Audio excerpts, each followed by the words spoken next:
through screwing the thing on. I must have unscrewed it or something because it just popped off. I just screwed it on tight with a damn needle nose. What the fudge? This is just gonna screw me up. Screw, get it? Screw. Screw.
Okay, so the only two parts I can remember are the main part, the I guess that's the verse or the intro verse, whatever, and then that's the pre-chorus.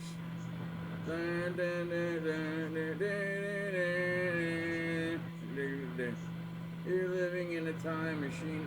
Okay, so that's what I can't remember. I can't remember how to play the chorus.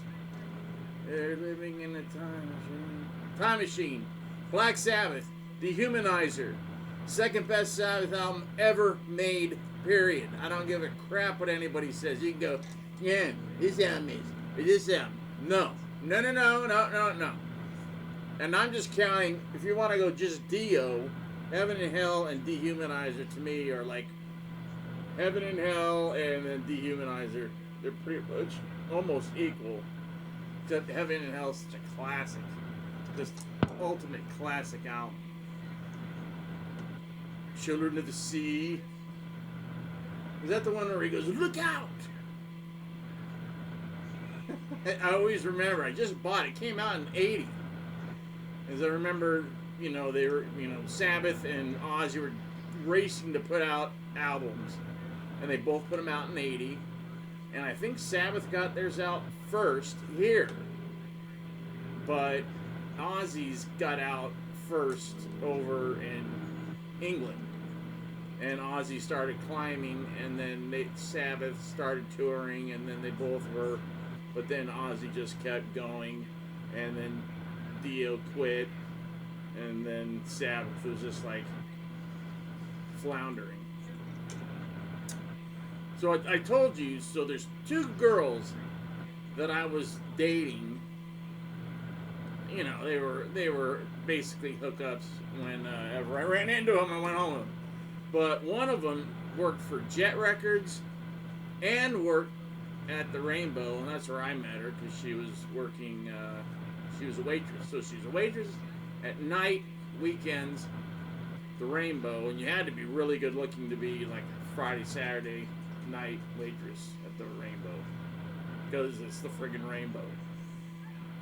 And I can't say her name, but it's such a great name for a girl, and it's a real name. But let's just say it's LG is her. Very cool chick. But she was dating Tony Iommi. And, you know, she kept, you know, I'd be, you know, asleep from, you know, a lot of work that she would make me do. And sometimes it was all cool and we would hang out all day and it was cool. So I couldn't figure it out because then other days I'm like, you got to get up. He's coming over. I'm like, he who? You go, well, this other guy I'm seeing. I go, well, hey, man, who do you want? I go, well, I want both of you. I'm like, well, you can't have both of us. I go, who is this guy? You know, like friggin', I can't remember who I said. I think I said Eddie Van Halen. She goes, no, but he's been around longer than Eddie Van Halen, and, you know, he's getting married to this chick, and, you know, I kind of want him to marry me, and I'm like, well, who's the girl that he's going to marry? And she said, Lita Ford, and I'm like, it's Tony Iommi? And she's like, shh, just hurry. I go, I got to take a shower. She goes, okay, go in and do whatever you got to do, and then get out. You got, you know, 15 minutes, so I hurried up. And I'm standing outside. I call my friend to come get me. And she lived right on Sunset in this townhouse. So I'm standing out front, holding a beer, you know, waiting, drinking, waiting for my friend.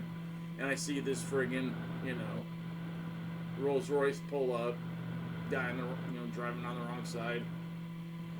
And he gets out, it's Tony Iommi. Or as my friend would say, Tony Lamy. His name's Tony Lamy. That's an L. I go, no, that's an I, you idiot. So anyways, we always call him Tony Lamy. So Tony Lamy pulls up, and I'm like, hey, man. See, I thought she was, I kind of thought halfway she was bullcrapping me, but I guess not. So he's walking up, and he's like, you know, afternoon, afternoon something, whatever they say. And I'm like, hey, what's up, dude? And I didn't say anything. And then it happened again, and I'm like, nah, I gotta get an autograph, I gotta do something. So I'm like, hey, Tony Iommi. He goes, hey, you are, and I said, Michael D. He goes, of? I said, of Trick or Treat is the band I'm putting together now, but I was in a band called Stiletto. He goes, Stiletto, I think I've heard of you. Did you play at the Roxy? I said, yes, I did. It was an infamous show. It was horrible. It was like one of the worst shows ever. He goes, okay. He goes, yeah, but I think I've heard of you. Michael D, for some reason. I'm like, yeah, maybe. You're banging the same thing. So, anyways, I go, hey, I'd love to get your autograph. He goes, yeah, I don't carry a pen and paper. He goes, I do have a pen. I go, well, I don't have any paper. I go, do you have a guitar pick? He goes, no one ever asked me for a guitar pick. And he goes, I do. And he gives it to me. And I'm like, whoa. And it said Black Sabbath with a cross, Black Sabbath. I'm like, good enough, man. Good enough. I go, it's good to meet you. Good to meet you too, Michael. And we ran into each other like 5 times. And he's like, so who is it that you know in here? Or do you live here? I go, no, I just know somebody. And I don't have a car. My car's, I wrecked it. And I did. I blew up the engine. I go, so I got to keep calling people to come get me, because I, wind up in Hollywood and I don't live here. I live in the Valley. He goes, oh, Valley Boy. And I'm like, yes, Valley Boy. That's me, Valley Boy. And he's like, okay, well, good to see you again. And, just kept on. But he was a very cool guy. We talked a little shop. I said, so what amps are you using? And he said, Laney. And I said, Laney? I go, I would figure you use Marshall. He goes, well, I used to use Orange. I go, Orange? I go, the metal dude, you got that sound out of those amps? He goes, it's not the amps. It's in the fingers, and really it's in the, as you know, I'm missing a few tips, so it's in the way you play. It's in the way you play. And I'm like, I guess so. So right there, like, wow, maybe you don't need a Marshall to sound amazing, but it helps. It really helps. Back then it did. So there you go.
Because it was filling it up. It sounded really wrong without the echo, so I'll play it without the echo because I gotta go.